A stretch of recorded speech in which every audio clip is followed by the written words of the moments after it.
4-game lead in the division. Who expected this with less than a month left in August?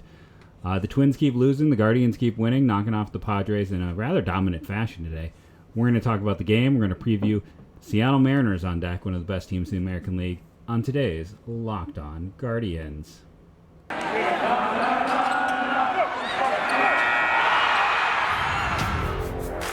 You are Locked On Guardians, your daily podcast on the Cleveland Guardians, part of the Locked On Podcast Network, your team every day.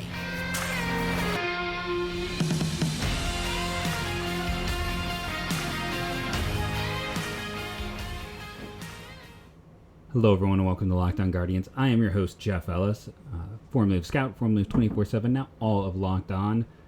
I want to thank you for making Locked On Guardians your first listen today and every day, wherever you get podcasts. Is Cal Quantrill, I keep wanting to say Paul, is Cal Quantrill the Guardians' number 3 starter? Hey, let's think about it. You go through, and yes, Savali's had 2 nice shorter starts after a rather horrific start to the year for him. You look at Plesac, who has been incredibly up and down. We know who the number 1 and number 2 are, and you can debate the order on that. And, I would understand either placement. But do you go to Cal Quantrill? Is he the number 3? Has he put himself away as the number 3? Let's just discuss, before we even get into the game today, his game logs of late. So, this was the 7 innings, 5 hits, no runs. Before that was that Detroit game where he gave up 4 runs in 6 innings. But before that, 7 innings, no earned runs. 6 innings, no earned runs. 3 out of his last 4 starts, he has gone 6 or 7 innings without giving up an earned run. He doesn't miss bats, and that's part of the reason why his FIP is always going to be bad. He's kind of more of an old school pitcher. He is a ground it into the dirt, and hopefully you're going to get the ball is going to bounce your way.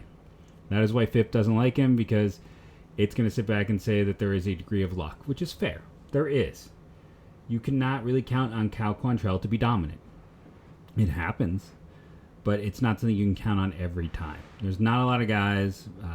Brandon Webb is really the last one comes to mind. That was that just ground ball dirt killer who you could count on to be dominant, who just no one seemed to ever be able to hit.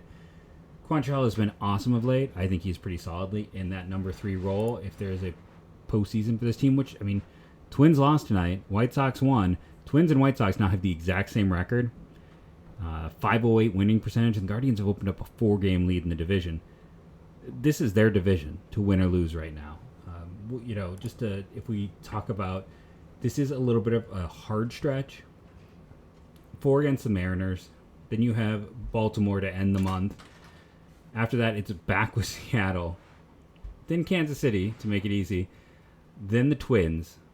So, competition. It's not going to be like that's going to be a pushover. Angels, a team that seemed to be rolling over. 1 game against the White Sox on the 15th. That'll be a Peacock game to watch on a Thursday afternoon. Then you got the Twins, the White Sox again, then the Rangers, the Rays, before, I believe, ending against Kansas City. Yes, the Kansas City series, where the Twins and the White Sox will face each other. So there is that, but let's be honest. Outside of facing Kansas City twice and, the Angels, who have been a beat-up team, who have played better of late, and who, honestly, remember at the beginning of the year, they beat up on the Guardians. Guardians have a hard schedule. There aren't a lot of cupcakes in this schedule. They're done with the Tigers. The Tigers were far from a cupcake outside of 1 series for them this year. They got the Royals. Barring that, this is a lot of playoff contenders, teams who still think they have a chance. So we'll see. I don't want to sit back and say the Guardians are the favorites, because they have the hardest route to get there. But it's a 4-game lead in the division. You have to feel really good about their chances and opportunities to win this division. And, if you want to flip it over and click on, what's their wild card standings look like. So if they don't win the division at a 541 winning percentage, they would currently be the number 3 wild card. They would be a, 1,000th of a percentage up on the Seattle Mariners. So they really need to look at this as almost division or bust. Baltimore, by the way, 2.5 games back in the wild card. 4 games back for both the White Sox and the Twins, and that is both in the division and in the wild card. So, Cleveland's, the Angels, the Rangers, the Royals. Other than that, it's going to be a fight. And if they win this division, they will have earned it. They've taken the fight to teams like Houston, teams like the Padres, That's why they need to have a strong weekend against Seattle, who's the team who is record-wise closest to them, and show that, yeah, they are a team that definitely deserves to be in the postseason. They have maybe the best young core this year. When you look at 13 players made their debut, you look at what Stephen Kwan has done, you look what Oscar Gonzalez has meant to this team. He went deep again. You can just go through the rookies who have stepped up into big roles. And if they're not rookies, second-year guys, step forward by Trevor Stephan. Nick Sandlin getting it together and what he has been in the pen. Like, he's, a little bit underrated compared to other pieces. It's all coming up Cleveland this year. Last year, it was not. Last year, they went out and they invested in Eddie Rosario. They gave that money to Cesar Hernandez.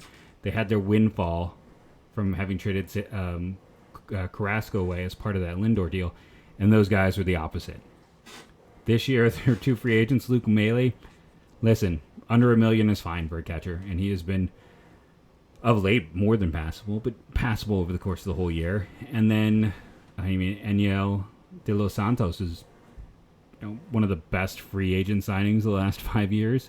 What he has done for this team, I think that's especially if you want to look at cost effective, I think if you made a list, and especially because this team seems to do really poorly in free agency, he'd be one of the best guys they've had the last 5 years, maybe the last 10 years.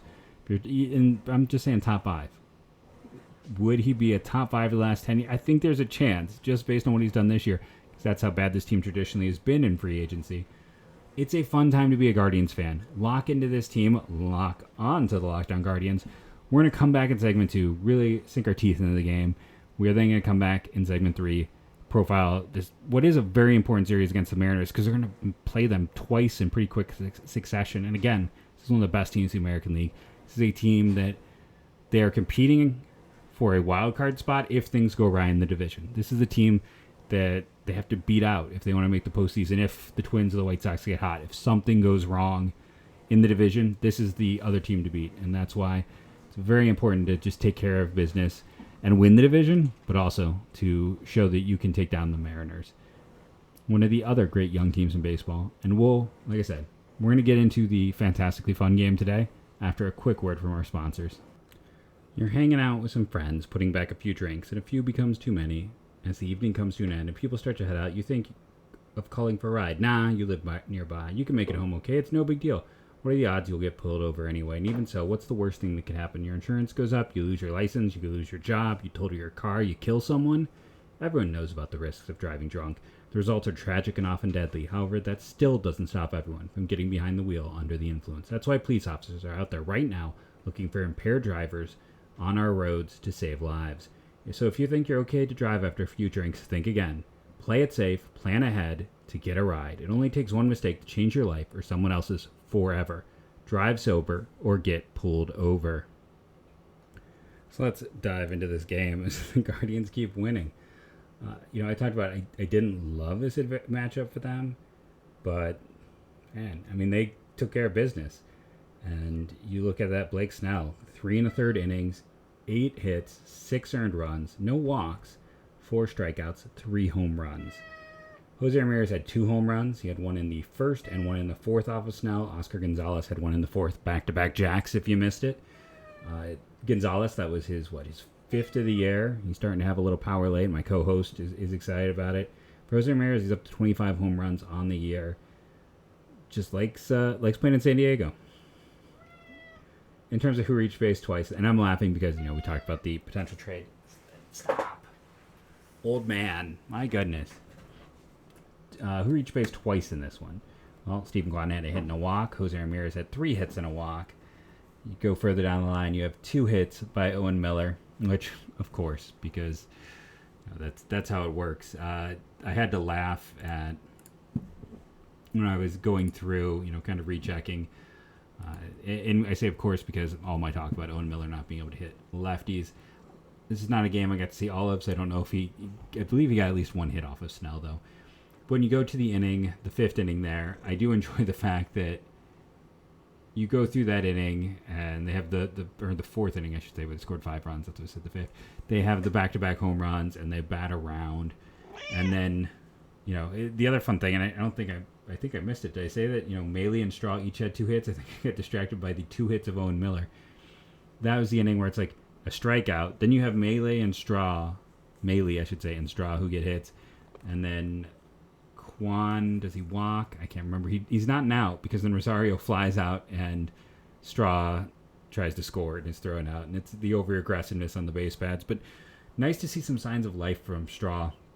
I get a ton of people who are like, okay, so who's going to play center field next year? Or I don't want to put you on blast, Zach. I appreciate all of interactions, but there are a lot of people who are like, well, Will Brennan can step in. And I always want to be like, remember, Will Brennan has significantly dropped off in the past few months.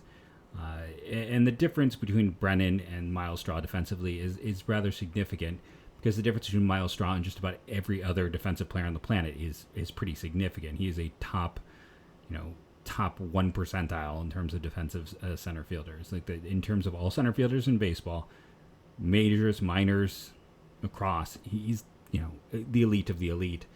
And we've seen Richie Palacios is a guy, or Will Benson, who put up great minor league numbers and struggled. And there's a tendency with guys like Brennan, we look at him and we compare him to Quan. I think we have to sit back and realize there is not another Steve Quan. What he is doing is utterly spectacular. It is utterly special. I've talked about that list of, the outfield production of a player they have drafted or signed and developed. And, it's Luke Scott, it's Ryan Church, it's Tyler Naquin, Joe Nunley. And this is all since Manny. Steve Quan is now 5th on that list with 1 season. And I know it's not a great list, but it doesn't change the fact that he's been great. Expecting anyone to live up to what he's done is unlikely. And Oscar Gonzalez, I mean, it's kind of crazy what he has done. And again, let's point out the fact that no one expected that, because they protected 12 players in the minor leagues at the end of the year from the Rule 5 draft.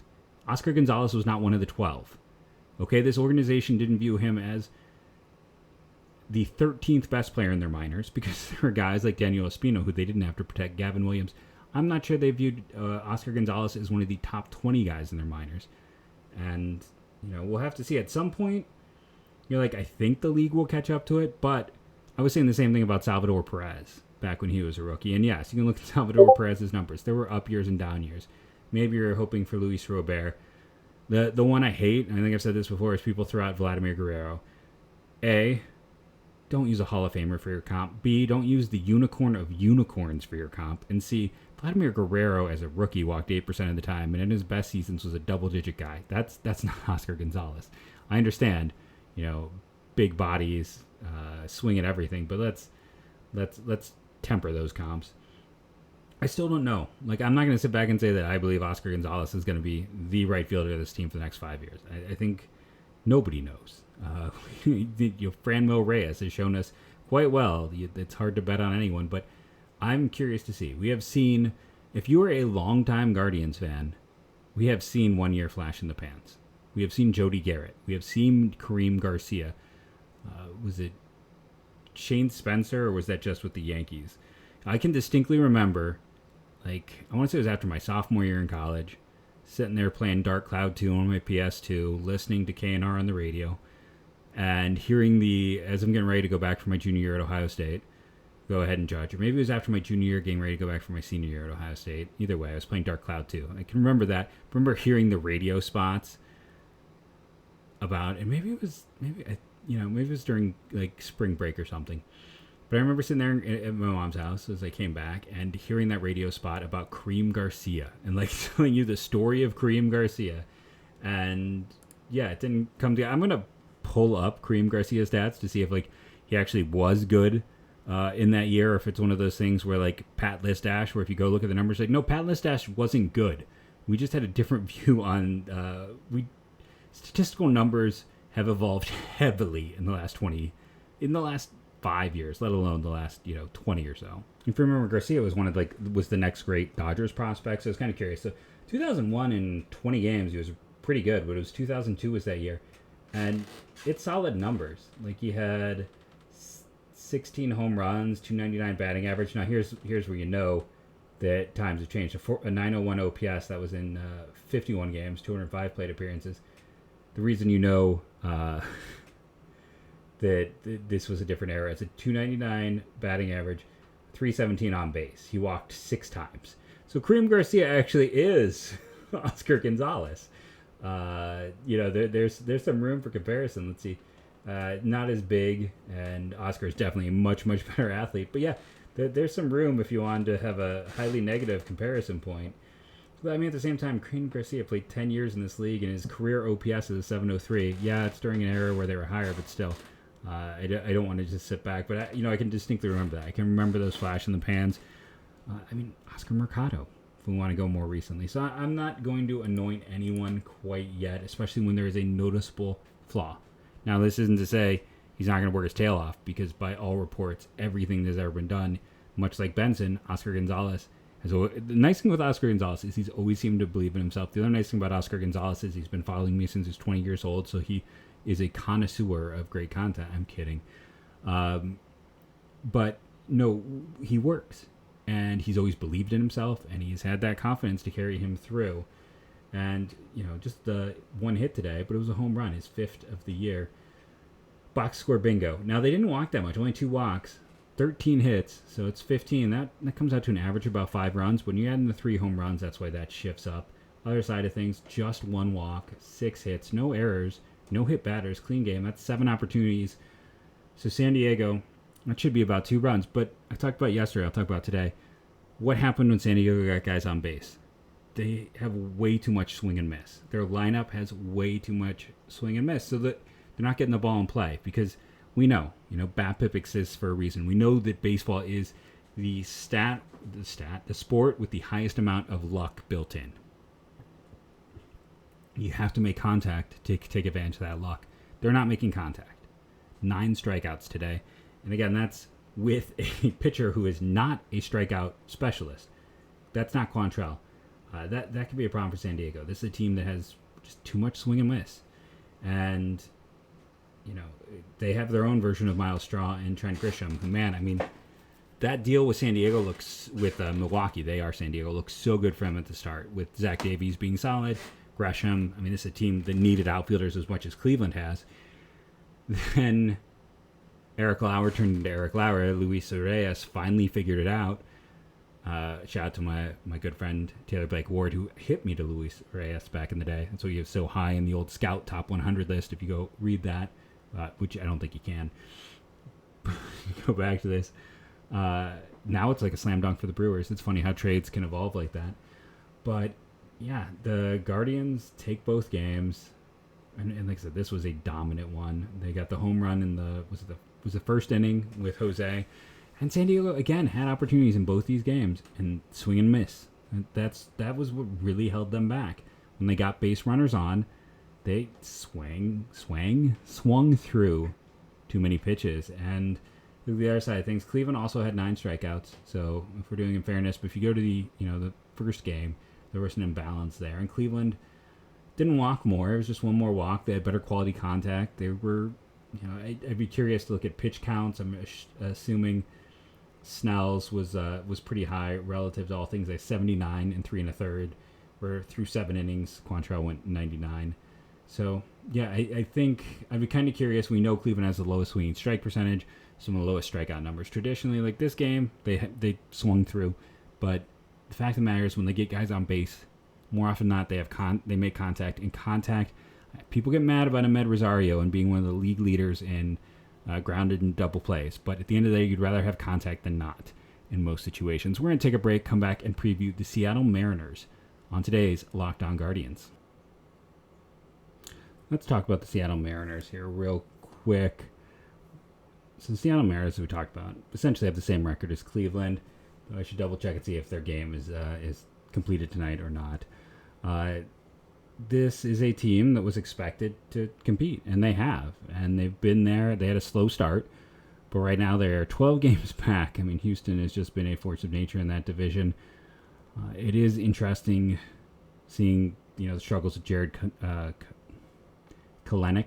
I still think I probably said it wrong. The Wisconsin kid, who was the can't miss. Remember how bad that, again, let's talk about how trades can change. Remember how bad that Seattle deal was, and I'll still say it wasn't a great deal, where they got Edwin Diaz and Robinson Cano, because Robinson Cano is not good.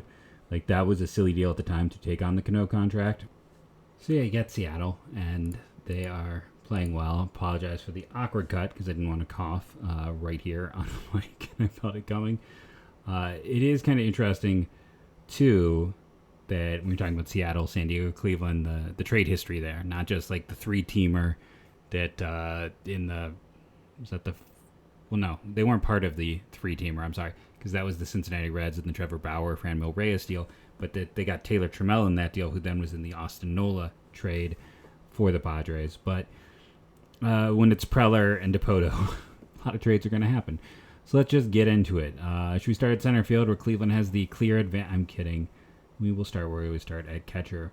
Cal Raleigh, the former Florida State catcher, has been quite good. I believe he was like a third-round pick for them. I liked him quite a bit. I have to go back and look. I'm sure I can pull up a tweet. I thought it was a nice pickup at the time. I did not expect him to be this good. Like, he's been a strong defender by Fangraphs metrics, a 118 runs created plus, high K percentage, but he's an elite level catcher right now, and nobody thought that because, again, this is a guy who he's a switch hitter too. Third round pick out of Florida State, and that was about where he was expected to go. He's been worth nearly 3 wins. That's, that is a dunk, a great win. It's not the greatest. We'll get into this. Like, they have one absolutely phenomenal maneuver they made. But we'll get there. I promise you, we will get there. So it's clear advantage. Moving on to first base. This is where the dunk is. Adding Ty France. Now, Ty France was interesting because there was various points where I talked about him quite a bit because I wasn't sure that I was hoping San Diego wouldn't have him to their 40-man. I thought he'd be an interesting guy for Cleveland to consider because there was debate before, I think, the 2019 season if he would get added to their 40-man roster. He was added, got some playing time and was decent, kind of like a super utility type. And then he is, that Nola deal, the pitchers didn't do much. Austin Adams and Dan Altavilla. Andres Munoz was supposed to be, the potential closer of the future for Seattle. I believe he's been effective for him this year, right? Is he still there? Yeah, he's been good this year. Missed a ton of, actually really good for them this year, let's be honest. But you go back, what a win for the Mariners. You get Munoz, who we talked about with his production. They just let go Luis Torrens, who at the time some looked as the number 2 piece in that trade. Taylor Trammell, it hasn't worked out, but he just got called back up. But they got Munoz and Ty France in that deal. That's right. Those were the guys they got in that deal, was Munoz and Ty France. That's pretty darn good if you ask me.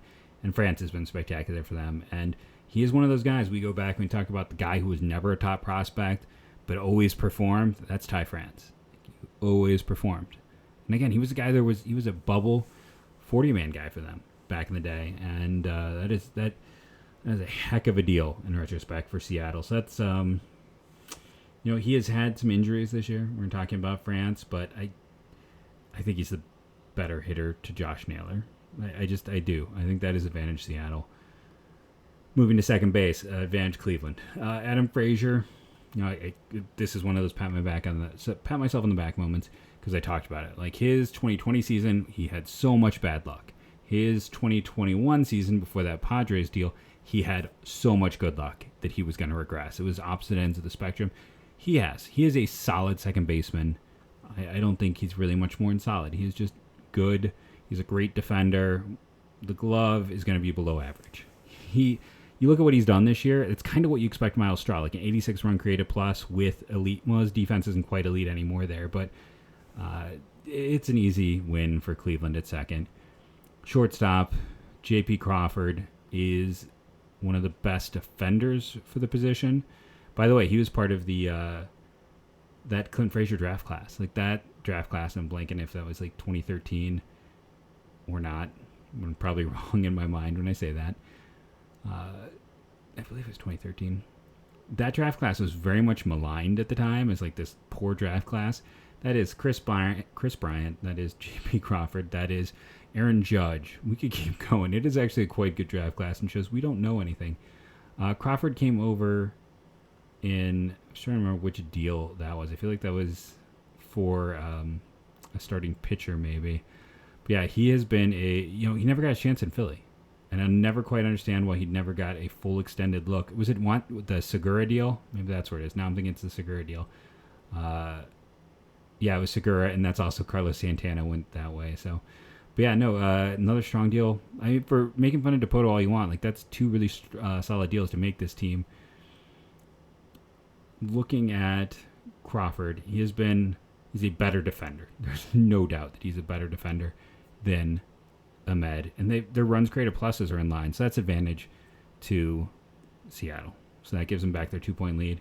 Going into third base, at third base, Seattle has Eugenio Suarez, who was essentially the cost of doing business for acquiring Jess Winker.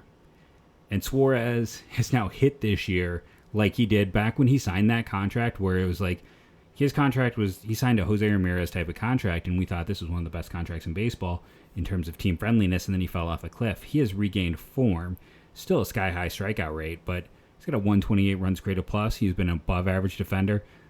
Still advantage Cleveland, but take a moment and realize another great deal by Jerry Dipoto to build this team. He gave up one really interesting prospect, and not even one of their top 5 prospects, to get Jess Winker for the next 2 years because they took on Suarez's deal, knowing there was a chance that maybe they could get Suarez on track, and they did. So they upgraded 2 positions at the cost of one, lowered an interesting arm in Williamson, but a lower down the line prospect for them.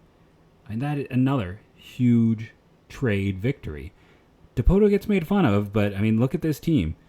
Again, advantage Cleveland, but still, heck of a job with that move. So you got the third and short cancel out first. So it's is that a 1-point lead as we head? Should we go to DH first? I always kind of forget about DH. DH has been Carlos Santana. It has been rough for Santana. They went out and got him when Ty France was hurt. He's been a below average at about a 91. You look at Cleveland, the player who has spent the most time at DH this week. It's been a bit of a revolving door. I still think it's probably going to be... here's the question. Do you consider Miller at first base, or do you consider it Naylor? And then if you're looking at DH, it's like, so the DH has been a bit of a revolving door, and with Naylor, and so I think not just to make it so they actually win, I think you have to make Owen Miller the first baseman, because he's actually played only first base. Naylor has 2 games at DH, which I think is the most of anyone who's played that position in the last week. So you could say that I'm, moving it around to benefit the Guardians, but at the same time, I argue DH has been this roving position, and Naylor's the only one who's played multiple games. So if we make Owen Miller the first baseman, Ty France wins in a walk, Josh Naylor wins easily over Carlos Santana, and we move to the outfield. Center field is a big debate again. Julio Rodriguez wins. Moving on to left field, Jess Winker. And we've talked about, people were really mad when Winker went out there, and again, great deal. He is a butcher as a defender, and he's almost a platoon bat, but he's an effective hitter. I'm not saying he's not. He's not even worth a win this year, though, because of the bad defense and the bad splits. Stephen Kwan wins this rather easily. And if they had made that deal for Winker, maybe Kwan doesn't bring Captain with this team. Maybe it's one of those cases, like the best deal is the deal you don't make. The other side is Mitch Haniger. I always say his name wrong. I'm going to just say Mitch, so I don't butcher it. Only 24 games. The guy just has not been able to stay healthy this year.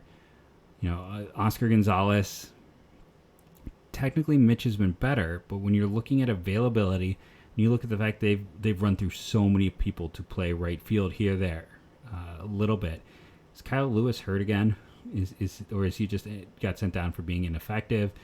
You look at guys like Lewis, you look at Kalenic, you look at Taylor Trammell, big name prospects who have tried to fill that spot. And again, if Mitch was healthy the whole season, it'd be him going away. But it's 24 games, it's 104 plate appearances, it's subpar defense. I'm giving it to Oscar Gonzalez. Cleveland gets a 1-point advantage.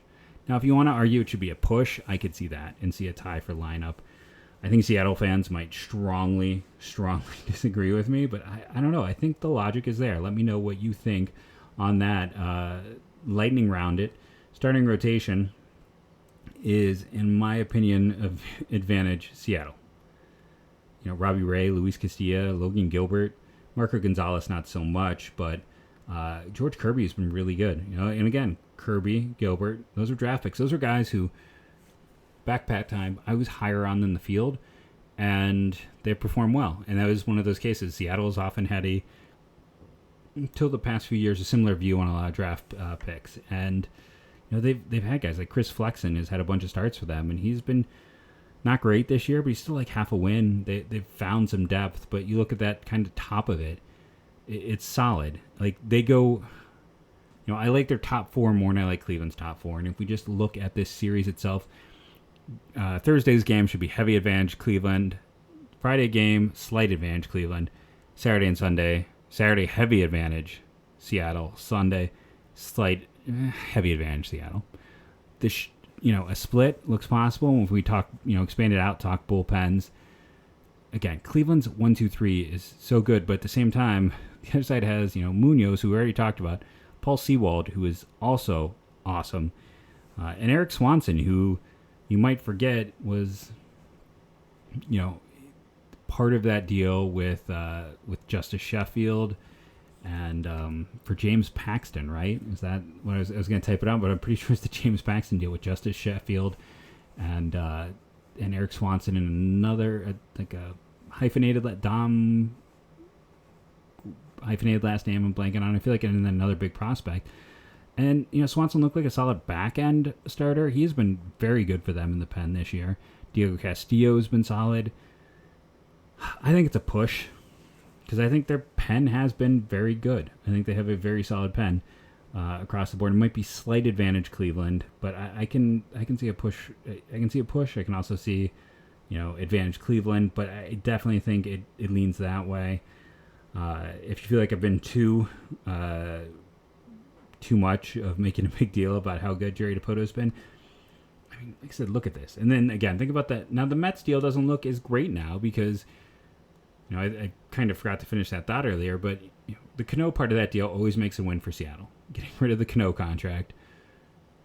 But Diaz has recovered and looks really solid. And Justin Dunn is, not helping this team. And Jared Kelenic is not helping this team. And if it wasn't for the contract of Cano, that would be one of those deals you'd look back on and say it was a bad deal. But they got rid of the Cano contract, so it's not.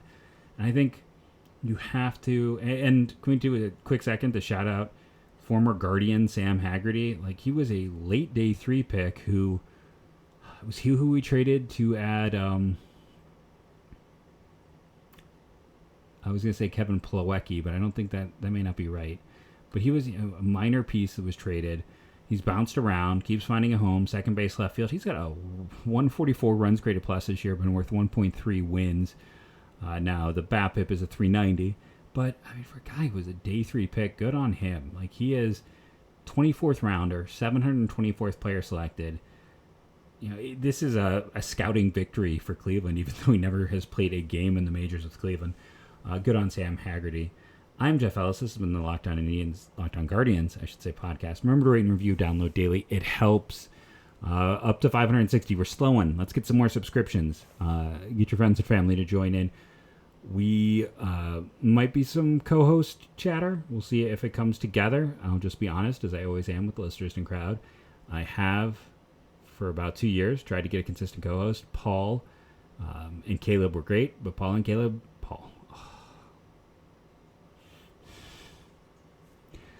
See, this is what happens when I try to rush through things. Pat, not Paul. Pat. Ay. And Pat's a better writer than I ever was, so I should really be giving him credit. But, Pat and Caleb were great, but Pat and Caleb were busy people. And, we are sad to see them go, but we've been spending the last year looking. And there's been some big names who came close, and I think we're close to adding that co-host. I know people have wanted that, so... And I wanted that. Listen, I love doing the show. I love interacting with everyone, but 800 solo episodes is a lot of solo episodes. So hopefully I'll have some news to announce soon on that. We'll see. I'm going to have a conversation tomorrow. So I will have more in the pipe with that. Again, I've been Jeff Ellis. This has been Locked On Guardians podcast. Remember to review, download daily, get those subscribers up. And as I end every show, go Guardians, go.